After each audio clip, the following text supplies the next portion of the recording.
Hi guys, welcome to Glitch Guru. In this video we'll show you what to do if the Wi-Fi has disappeared all of a sudden from your HP laptop and you can't seem to find it in the quick settings panel or the settings app.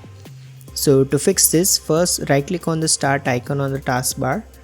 Now select device manager from the list. In the device manager window, you'll need to expand network adapters. Now here you should see this wireless LAN card option. That is your Wi-Fi driver. Simply right click on it and select uninstall device. Now make sure to tick this checkbox and click on uninstall again. If Wi-Fi driver doesn't appear, click on this view option and make sure the show hidden devices is selected.